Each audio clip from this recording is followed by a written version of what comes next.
दुनिया में आतंकवाद को लेकर भारत हमेशा से एक सकारात्मक पॉइंट रखता था कि आतंकवाद को जड़ से मिटा देना है। और जब भारत दुनिया को ये बता रहा था कि आतंकवाद जैसी चीज़ होती है तो अमेरिका भारत को अंगूठे दिखाता था, आंखें दिखाता था कि आतंकवाद जैसी चीज़ नहीं होती है। लेकिन आज से ठीक 22 साल पहले एक ऐसी घटना 2001 में घटी थी 11 सितंबर को, और उस घटना के बाद अमेरिका ने चीख कर चिल्ला कर दुनिया वालों से कहा कि आतंकवाद जैसी कोई चीज़ होती है, और भारत के बताए हुए मार्ग पर उसको चलना पड़ा और आतंकवाद के खिलाफ कठोर से कठोर कदम उठाने पड़े।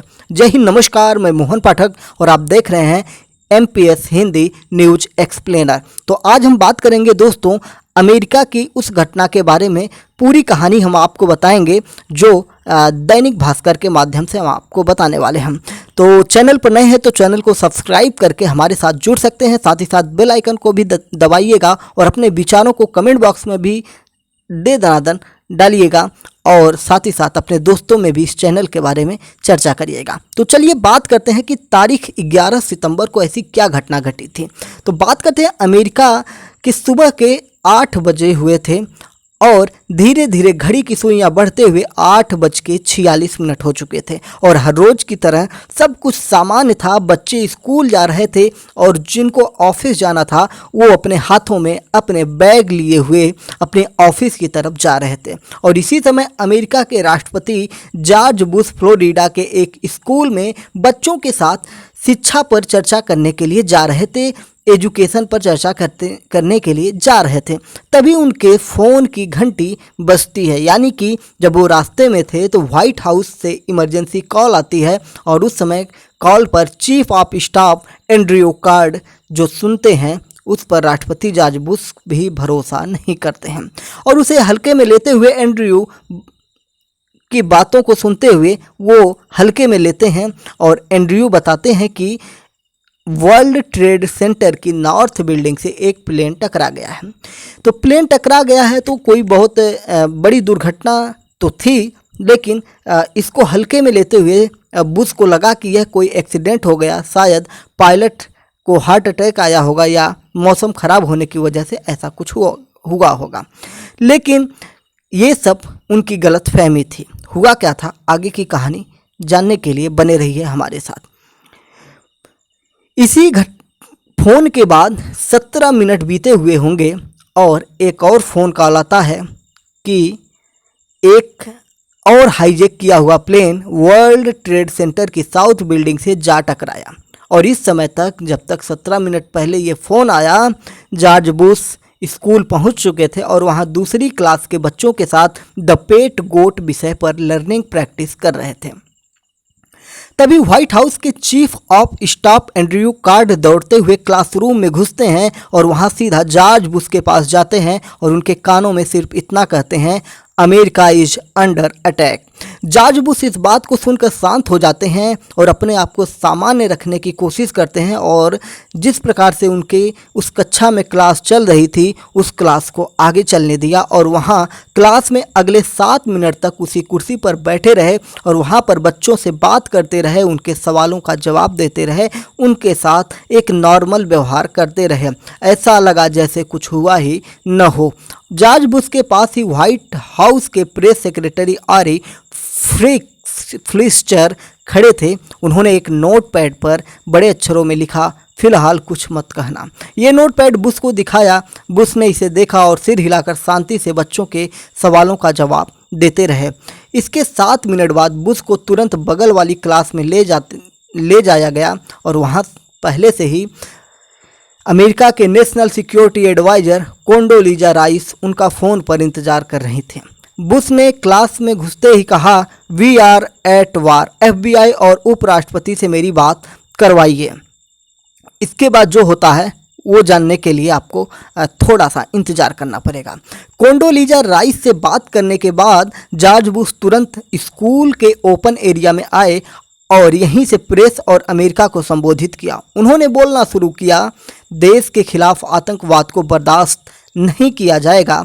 जॉर्ज बुश जब ये बोल रहे थे तो उनकी आवाज़ में गुस्सा साफ तौर पर नजर आ रहा था और भारत की उस बात पर मोहर लग रही थी जब भारत चीख चीख कर पूरी दुनिया को समझाने की कोशिश कर रहा था कि आतंकवादी हमारे दुनिया में धीरे धीरे पनप रहे हैं और अमेरिका इसको मानने को तैयार नहीं था। और वही अमेरिका आज चिल्लाकर मीडिया के सामने प्रेस कॉन्फ्रेंस करके बोल रहा था देश के खिलाफ आतंकवाद को बर्दाश्त नहीं किया जाएगा। जॉर्ज बुश जब ये बोल रहे थे तो उनकी आवाज़ में वो गुस्सा नज़र आ रहा था जो गुस्सा भारत के प्रधानमंत्री और भारत की जनता में गुस्सा उस समय था जब भारत के तमाम जगहों पर लगातार आतंकवादी हमले हो रहे थे।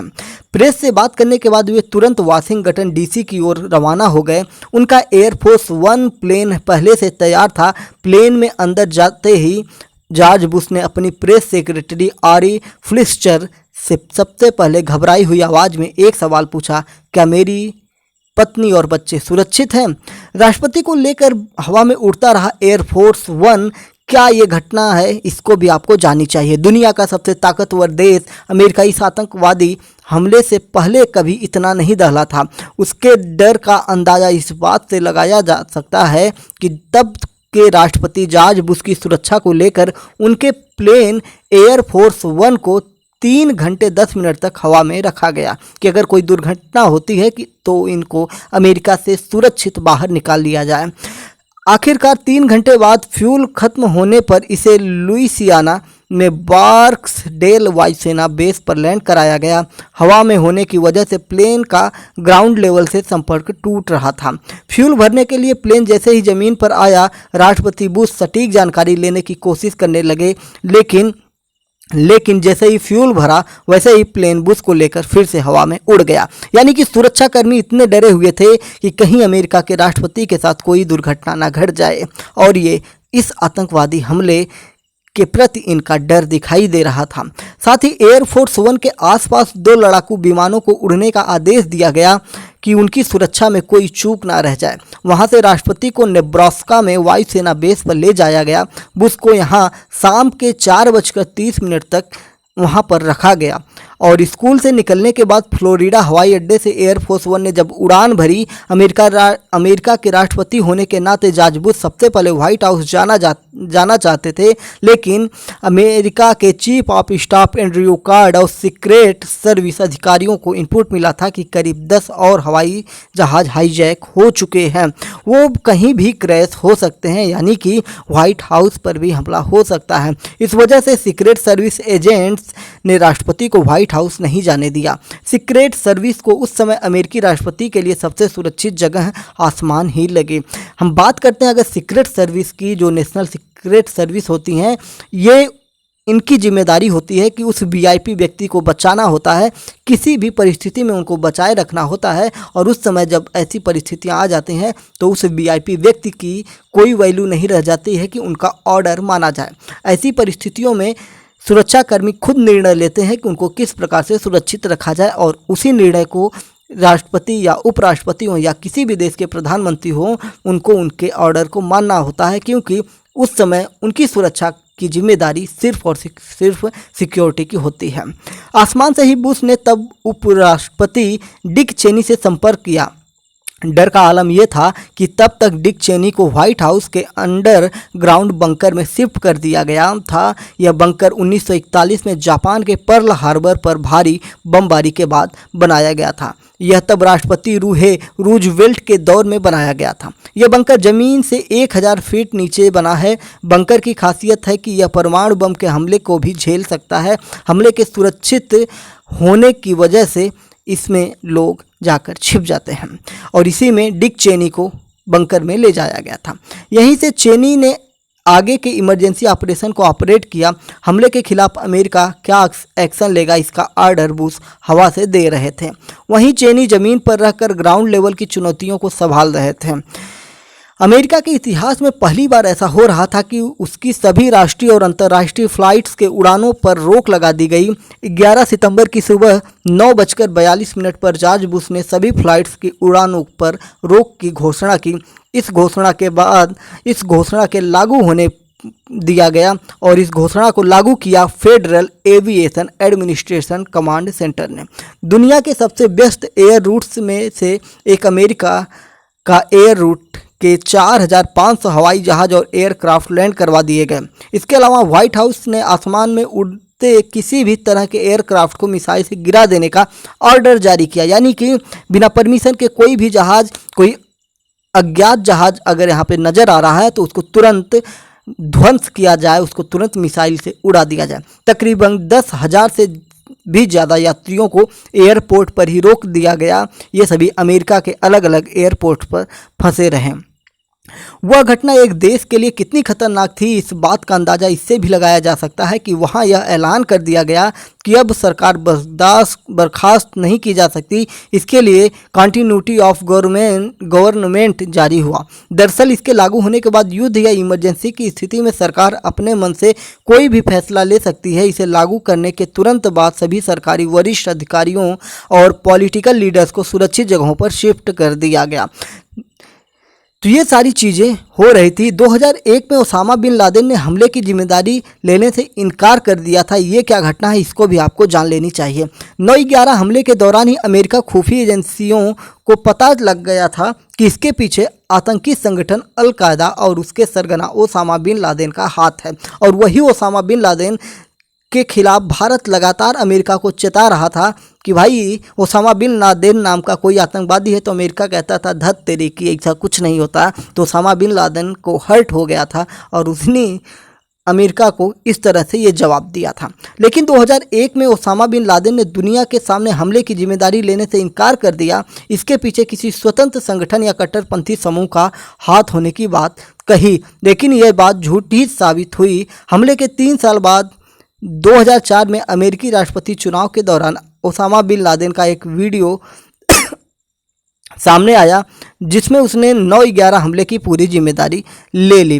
वीडियो में लादेन ने हमले के पीछे की वजहों को भी गिनाया। उसने कहा कि अमेरिका का मिडिल ईस्ट में हस्तक्षेप बढ़ रहा था, इजराइल फिलिस्तीन मुद्दे पर अमेरिका इजराइल की मदद कर रहा था, लेबनान में मुस्लिमों पर अत्याचार बढ़ रहा था, साथ ही इराक पर बढ़ते प्रतिबंध और सऊदी अरब को सैन्य सहयोग जैसे कई कारणों को उसने 9/11 हमले के पीछे की वजह बताया।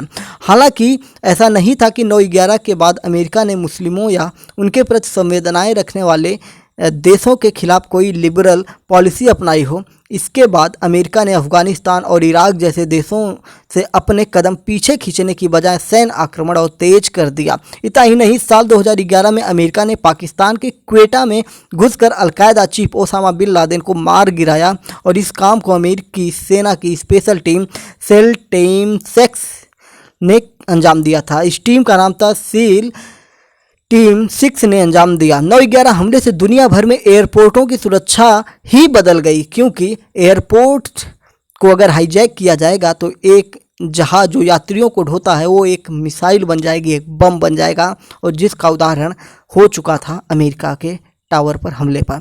11 सितंबर 2001 तक कोई भी इंसान जिसके पास फ्लाइट टिकट नहीं होता था वह सिक्योरिटी चेकलाइन के भीतर बिना जूते, बेल्ट और जैकेट निकालकर आ जा सकता था।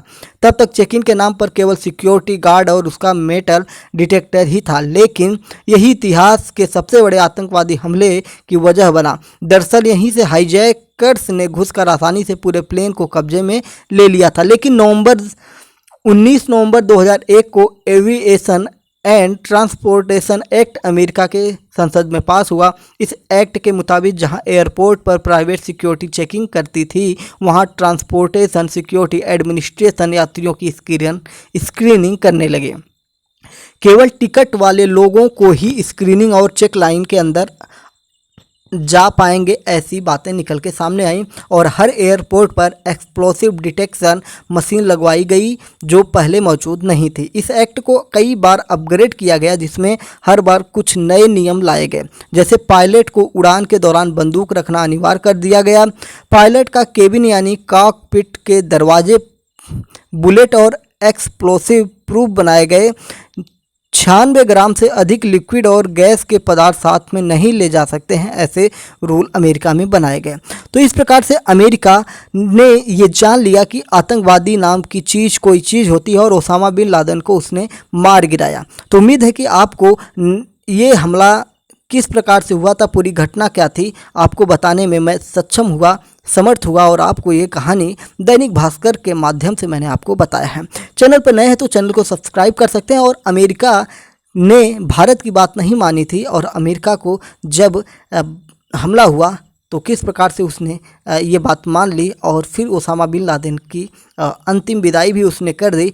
क्या कहते हैं, आपके दिमागों में क्या विचार चल रहे हैं, उनको कमेंट बॉक्स में ज़रूर बताइएगा।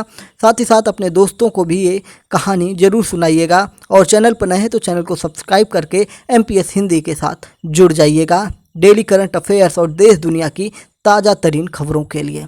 और आपके एग्ज़ाम में बहुत ही मददगार साबित होंगे ये जो भी हमारे लेक्चर्स यहाँ पे आते हैं। जय हिंद, नमस्कार, भारत माता की जय।